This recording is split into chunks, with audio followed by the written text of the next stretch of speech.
all types of different things you can do as a host on Airbnb as an experience.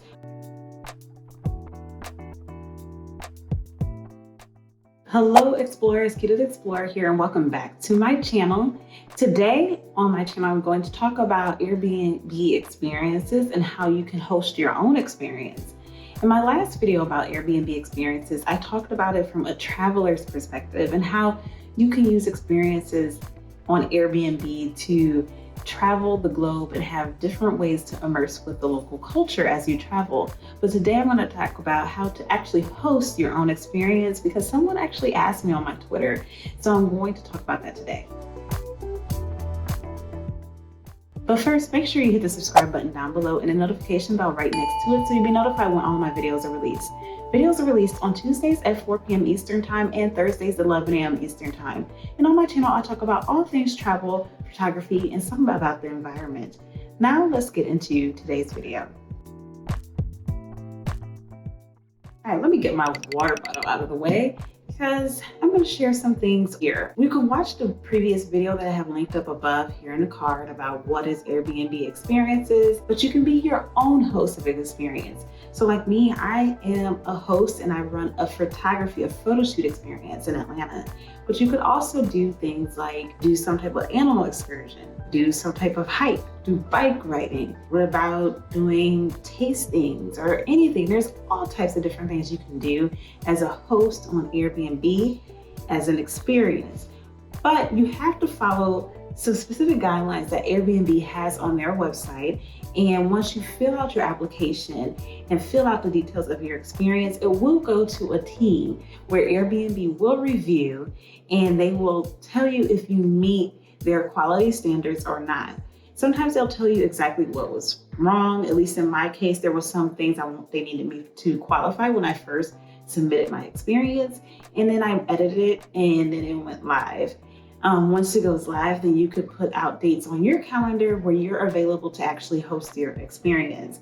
And you can always go back and make changes or little tweaks to your experience as things change over time. But it always has to meet the quality standards, but it never goes back into full review again, at least in my experience. So let's talk about what you need to have when you submit your experience for Airbnb. So I'm going to be looking down at my computer and talking to you at the same time. So if you see me looking down, that's what I'm looking at is my computer. So when you go to submit, you can go to Airbnb's website and you can click that you want to submit your idea for an experience. They'll first ask you a really general question of what kind of experience you want to host. You can host an in-person experience or online, a virtual experience. And they just started the virtual experiences in 2020 because you know why. We all know what happened in 2020. So you can do online and in-person experiences. I've been doing in-person experiences, and so it's all up to you and what you want to do. I'm going to click on in-person and go to the next information they want, which is the basics. So for the basics, they want a little bit more about this experience. So where is it going to be hosted? So for me, it's going to put Atlanta, US here. It's using my current location, but you can put in your location or use the GPS location as well. You can tell them what languages you're going to offer the experience in. It's defaulted to English because that's what I use on Airbnb, but you could, if you speak more than one language, you could put English, Spanish, or whatever you speak in that where you will want to actually host your experience in. Now, next, you need to pick a theme for your experience. And this is something to help describe your experience to the guests. So you're picking a theme where it could be about animals, it could be about art and design, culture, drink, entertainment, food, history and literature, nature and outdoors, sightseeing, shopping and transportation, sports and wellness. So it needs to fall in one of those categories. I have my experience, this is a photo shoot under art and design. So that's what I'm going to click. And when you click on one of those categories, it will bring up subcategories. So if I click on art and design, it's going to have architecture tour or art class, art museum tour, and so on and so on. And you click on what you want. Just with any of these other broad categories, you can click on food and it's going to tell you cooking and food making or food and market tours and stuff like that. So if you have an idea, it has to fit in one of these categories, and then you can actually pick a subcategory that it will actually fit into for your experience. So to continue with this discussion, I'm just going to click on photo shoot, just like I have with my experience, and move on to the next category of what we're looking for. So now we're in the what we're looking for category. So the first section we just went over is just the general information about your idea for your experience. Now let's talk about the overview of the experience. And so the overview of this section, as it says here on the screen, it says experience hosts are passionate locals who can make people feel at home when they're trying something new. And they must meet these standards. They must have the expertise, so having exceptional skill, ability, or background, access, giving guests something they couldn't do on their own, and 3, connection, making meaningful interactions happen. So first they're going to ask you about your expertise, and so they want people who are passionate storytellers and can share a unique perspective and insider knowledge. So they'll ask the question like, have you hosted this activity before? So maybe you haven't, you can click no, and they want people who actually have done this before in my area. If you haven't done a photo shoot before, period, you probably shouldn't be hosting experience. You're gonna get terrible reviews and you're gonna get shut down. So don't go out there hosting an experience and you've never done it before. You must be an expert in doing it. So yes, I have hosted or taught this activity professionally. And they also have a category where you can say, yes, I've hosted this activity for family and friends, and they'll still let you go on to the next step. As long as you have actually done it and practiced, you've gotten feedback for it and you know what to do. Okay, next they're gonna ask you access. So this can include places, interesting people, or special items that are hard to find. And it'll ask you what best describes it. So is this very unique? Is this something that guests do on their own, but you bring something unique to the activity? Or guests could do this on their own without me. So if they can do it on their own, you shouldn't be hosting the experience. A photo shoot is something they couldn't do without me, so it's unique. And so I'm gonna click on that and click next. And then they ask you about the connection. So this could include helping guests get to know each other, sharing personal stories, or creating magical moments. And again, they'll ask you a question. Which of these most sound like to you of your experience? So you love bringing people together and creating new friendships. You enjoy sharing personal experiences with others. But if you prefer to not get too personal with guests, you probably shouldn't be hosting an experience, okay? Now that you've answered those questions, you're gonna start creating your experience page. So let's talk about what goes on the experience page. First up on the experience page, you're gonna talk about what we'll do.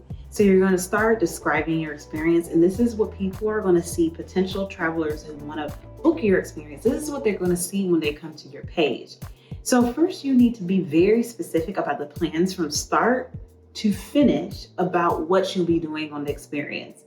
So if you check out my experience page, I'm going to talk about, we're going to meet at the market and we're going to start taking photo shoots. We're going to do lifestyle shoots. We're going to walk around. And it's going to give you details of what we're going to do. It's going to tell you how you get your final photos and how long it will last and what you would need during the shoot. So it's going to tell you everything that's going to happen from start to finish. And that's what you would need to do with your own experience, whether it is cooking or art class or whatever it may be.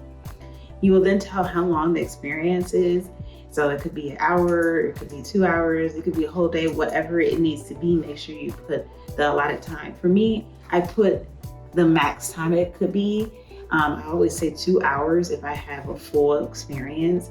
And depending on the people who are on the experience, that's at most it would take. But usually it's done before that. And I actually also mention that in the description so they know that it may be finished within 2 hours, depending on their expertise of taking a photo shoot and the people at the photo shoot. And then you will add where the location is and if you want a description of the location. Next on your experience page, you're going to tell about yourself. So you're going to say if you're hosting this or if it's a team hosting, and then what is unique about you that makes you qualified about the experience. So you're going to talk about your background and your expertise in the area that you're giving the experience in. So in my background, I talk about I've been doing photography for a certain amount of years in Atlanta. I have my own business. I've mentioned my business name and all of that. So I give that information about me, and then it also links my personal profile to the page. Next in the experience, it asks for the location. So you're going to actually enter the address of where your experience will take place, or at least the starting point, and put that in there. And then on the experience page, you're going to talk about what you'll actually provide. So it does give you a checklist here if your experience involves stuff like driving, flying a plane. But you could add items that you're going to provide. Like for me, I bring the camera, obviously, because I'm doing a photo shoot. Or you could check that you're not providing anything for the guests. Next, it asks, will they need to bring anything to the experience? You could say yes or no. Guests could just show up. In my experience, I say yes, but I make it optional. I say, we're going to be doing walking, so make sure you bring comfortable shoes. But if you want to have dressy shoes, you can change into them. Or if you want to bring one outfit to change into, you can bring that. If you have any special props you want to bring, like maybe it's your birthday, you want to bring a crown or a balloon, you can bring that. So I do give those optional things. Otherwise, they could just show up. I've had people who just showed up and wanted to take photos. I have people who brought outfit change. I've brought people who had, balloons or different props or whatever. So there are those options. Then it's going to ask you for guest requirements. It's going to ask for the minimum age a guest can attend. It will ask you if parents can bring children under 2. And then it has questions about accessibility, if that's available. It will ask how much the activity level is. So like if light, moderate, strenuous, extreme, what skill levels are required. So if they need to be a beginner or expert. And then you can list any other additional requirements, and you can require the booker to verify their ID. And I suggest doing that because that means they have submitted their identification and Airbnb has verified that they are a person that exists. And it kind of eliminates some people from your bookings who aren't really reliable. So definitely keep that in mind. And then you're going to finally give your experience a title. So make it something cute. They do have examples here of titles for your experience. And lastly, you're going to submit photos for your experience. And I definitely recommend updating the photos over time as your experience evolves and making sure it stays fresh over time. So now let's move on to the settings. Now let's move on to the settings page. The settings page is going to ask you for your maximum group size. So know the maximum amount of people you can handle for your experience. For me, I only like to have at most 2 people on my photo shoot experiences to make sure it's private and personal and they have a good time. And you can host up to 10 people at a time. So no more than 10, no less than 1, obviously. And that's for public groups. So max 10 for public groups. But if it's a private group, you can host up to 30 people max in a private group. Then you're going to talk about your general availability. So you're going to enter what time you're typically going to start your experience. So for me, I like to start mine around 10 a.m. For my experience, but you can pick it based on what you're doing and what your personal recommendations are. But people can always request different times, or you can always give different times based on your schedule for the week. But this is just a general time for you to submit. Then you're going to put your pricing. This is something you can always change.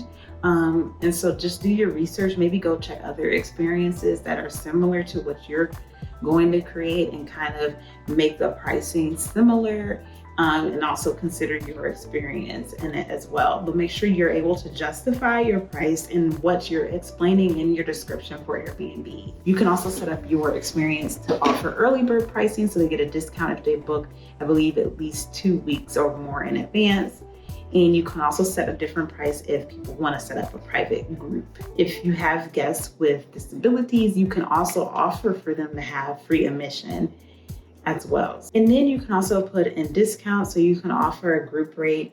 If they're, different group sizes, you can offer that if you would like. And then you can put booking settings. These are important because this can help you with scheduling your life.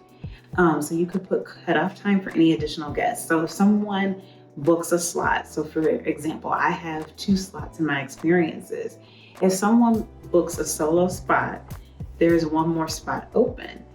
And so I have up to 1 day in advance where that slot can be closed off. So 1 day prior to the photo shoot or my experience, it closes and no additional person can book it. This has a default of an hour, but I say 1 day because it helps me plan my schedule and get things ready for the upcoming photo shoot and make sure I get information to that person in time. Also, if someone hasn't booked your experience at all, I also have a cutoff for that. And I have a cutoff of 3 days because I could open that, or I could have that slot for someone else. I may have something else going on, or I may decide to do something that's not my experience, related to my experience. So I say 3 days. They defaulted it to 1 day, but that's based on your preference and how you want to schedule things. And then you can check to allow people to contact you to request different dates and times that aren't listed. I have this checked online because sometimes I can make availability for that person on the day or time that they request. And sometimes I can't, so I just say no. And sometimes I say yes. So you can do that as well. And then you're done creating your experience. Once you have finished creating your experience, you're going to get to the submission page, and it's going to just ask you the last few things. It's going to talk about local laws and tour guiding, and then asking you to agree to these different attestations about their refund policies and just compliance policies and that. So then you go ahead and submit it, and then they'll go through a review process. Now, there are some things you need to note if you want to host an online experience, which I have not done. They have a little bit of different specifications that you have to submit with your experience page. And one of the things is submitting an online video demonstration information on their Airbnb Experience page that I will link down below. So after you submit it, it goes to that Airbnb quality team that I mentioned, and it could take up to a week for it to get reviewed and approved or sent back. The 4 different things that can happen once you submit your experience is that it could get immediately approved, it could be sent back for edit, it could be declined, and they could submit it or send it back for license verification or things like that. If it is declined, you may want to review Airbnb to think of other ideas, or maybe you need to change something. You're going to end up having to start over because you're going to have to resubmit. So don't give up. So that is how you host an experience on Airbnb, and that's how I host my photo shoot experience. And for me, I enjoy it because I'm able to meet travelers, which is something I enjoy. I'm cute to explore, right? And I get to immerse them in a place where I take photo shoots for them in Atlanta. Thank you so much for watching this video. I hope you learned a little bit about creating your own Airbnb experience. If you enjoyed this video, make sure you hit the like button. Please don't forget to subscribe and hit that notification bell. And if you have any specific questions about hosting your own Airbnb experience or my experience of hosting my experience, please leave that down below in the comment box. And also please make sure you check the description box for those links that I mentioned I was going to drop down below. Thank you so much for watching. Make sure you share this video with your friends, family, and your social media networks, and have a great day or night wherever in the world you are. Bye.